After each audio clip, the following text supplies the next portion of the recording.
북한 인민군 총참모부가 남북 합의로 비무장화된 지역을 요새화하고 대남 전단을 살포하겠다고 밝혔습니다. 군사적인 긴장 수위가 높아질 걸로 보이는데요. 정한범 국방대 교수 전화로 연결돼 있습니다. 나와 계십니까? 예, 안녕하십니까? 네. 북한이 오늘 남북 합의로 비무장화된 지역에 군대를 다시 진출시킬 수 있다, 이런 입장을 냈습니다. 먼저 북한이 말하는 이 남북 합의로 비무장화된 지역, 어디를 의미하는 겁니까? 예, 그동안에 이제 남북 간에 여러 가지 합의들이 있었는데요. 잘 아시다시피 이제 김대중 정부 들어서면서 남북 정상회담이 이루어지고 후속 조치로서 여러 가지 이제 남북 교류들이 이루어졌습니다. 그중에 이제 대표적인 지역들이 금강산이고요. 네. 또 이후에 이제 개성공단이 열리지 않았습니까?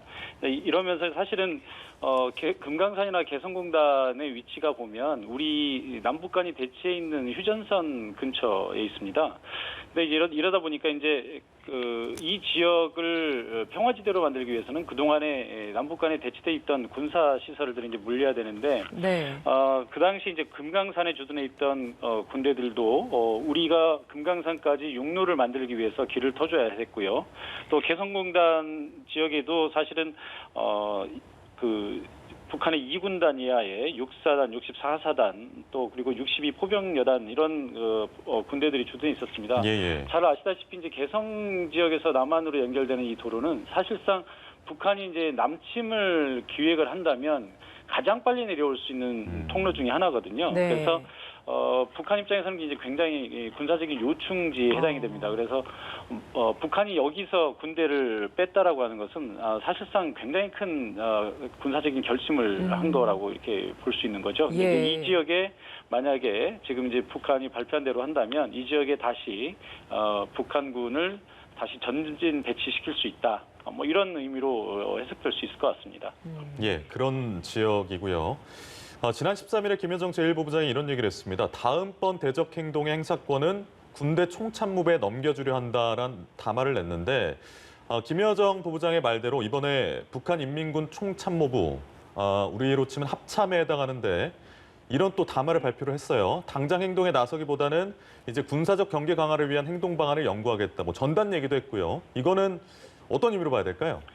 글쎄요, 지금 북한의 의중을 이제 우리가 정확히 할 수는 없습니다만, 최근 며칠간 북한이 내놓은 어떤 성명이라든지 또 어제 오늘 보여준 태도를 보면 일단 북한의 입장은 강경합니다. 그러나 지금 당장 행동에 나서기보다는 군사적 경계 강화를 하겠다, 이런 것들은 예. 어떤 직접적인 도발보다는 긴장과 어떤 위험 상태를 고조시키겠다. 그러니까 우리 남북 간의 긴장 상태를 고조시키는 것에 방점이 있고요.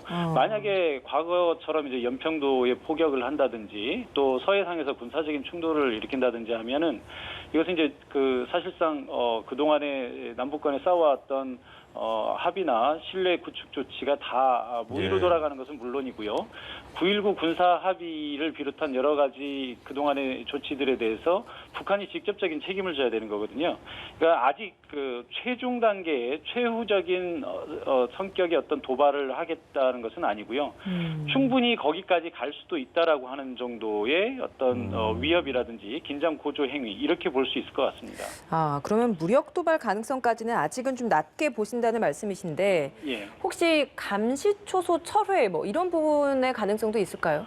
충분히 있을 것 같습니다. 그러니까 아까도 이제 말씀을 드렸습니다만, 만약에 북한이 우리에게 연평도 포격이라든지 아니면 서해상의 도발 같은 이런 과거의 행태를 이제 다시 되풀이하게 된다면 모든 책임이 북한에게 외교적인 책임이 돌아갈 수 있습니다. 그러나 만약에 9.19 군사 합의에 의해서 이제 체결이 됐던 GP에서의 휴전선 내에 GP 철수라든지 이런 부분들은 이제 사실은 뭐 직접적인 도발에 해당되지는 않거든요. 다만 북한이 지금 우리에게 계속해서 우리가 9.19 군사 합의를 어겼다라고 지금 주장을 하고 있는 상황이기 때문에 우리가 합의를 어긴 것에 대한 대응 방안으로서 이제 본인들의 표현으로 이제 응징이라고 얘기를 하죠. 예. 그래서 거기에 대한 대응의 성격으로 뭐 GP를 다시 조준시킨다든지 아니면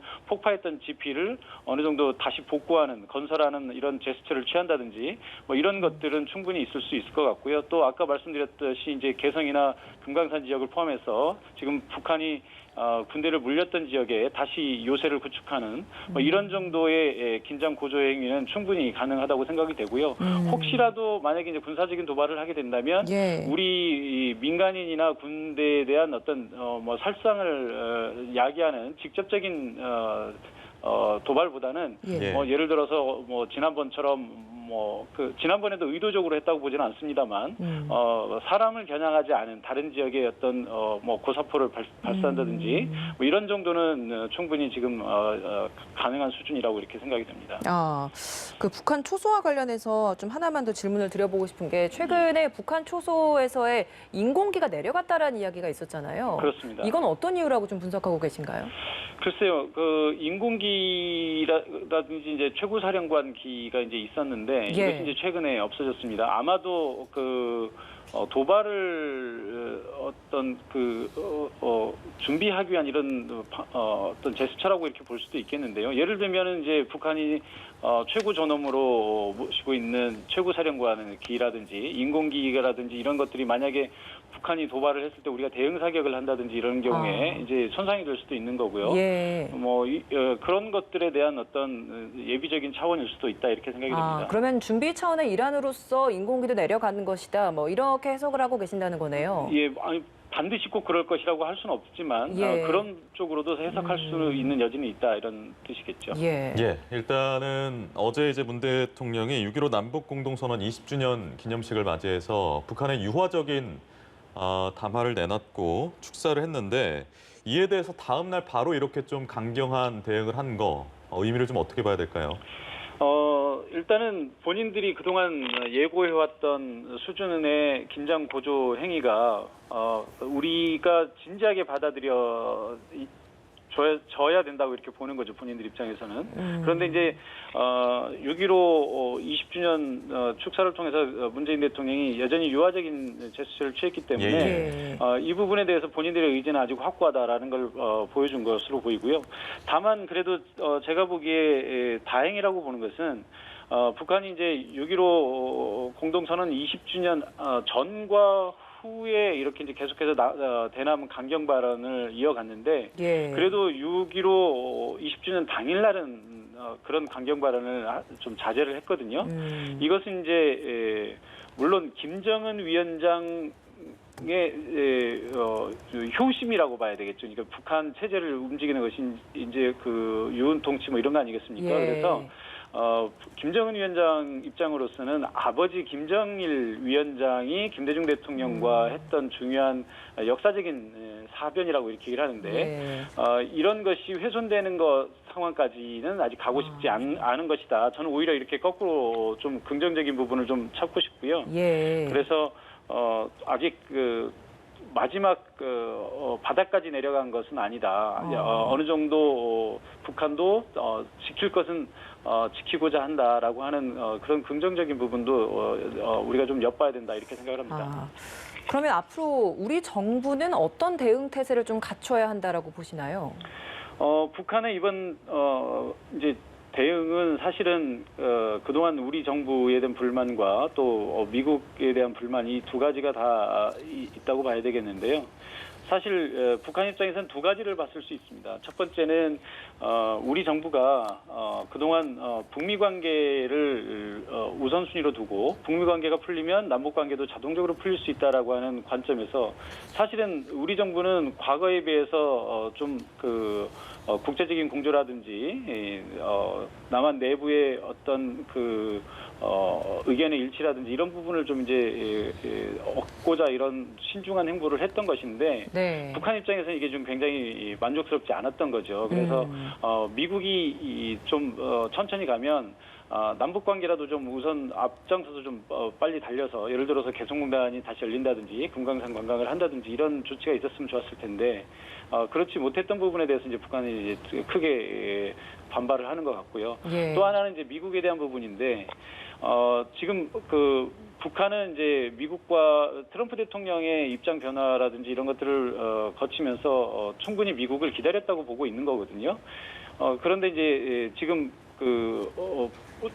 제가 보건대는 이번에 올해 미국의 트럼프 대통령 재선을 위한 대통령 선거가 있지 않습니까? 예. 아마 이제 트럼프 대통령이 당연히 국내 문제에 집착을 할 수밖에 없고 그래서 대외 문제에는 소홀히 할 수 없다라고 하는 것은 북한도 아마 인지를 하고 있었을 겁니다.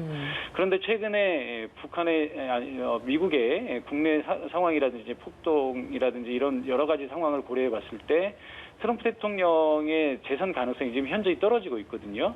자, 북한 입장에서는 이제 새로운 전략, 새로운 출구를 모색할 때가 됐다. 이렇게 그러니까 준비하는 단계로 들어갈 수도 있다고 생각을 합니다. 왜냐하면 예. 트럼프 대통령이 떨어지고 바이든이 대통령이 됐을 때 트럼프 대통령과 김정은 위원장의 개인적인 친분을 강조하는 지금까지의 스탠스로는 바이든 정부를 또 설득하는 데는 어느 정도 걸림돌이 된다고 볼 수도 있는 거거든요. 예. 그래서 이제 새로운 가능성에 대한 대비 이런 것이 지금 이루어지고 있는 것이 아닌가 하는 그런 부분도 좀 우리가 눈여겨서 봐야 될 것 같습니다. 그러니까 우리 정부는 지금 어제 문재인 대통령도 얘기를 했습니다만 대화의 끈은 계속 이어가겠다라는 이야기는 하고 있습니다만 그럼에도 북측에서 이렇게 계속해서 긴장감을 조성을 하는 차원이라면 우리 국방부 차원에서는 일정 부분 여기에 대한 좀 대응도 좀 마련을 해야 되지 않을까라는 생각도 들거든요.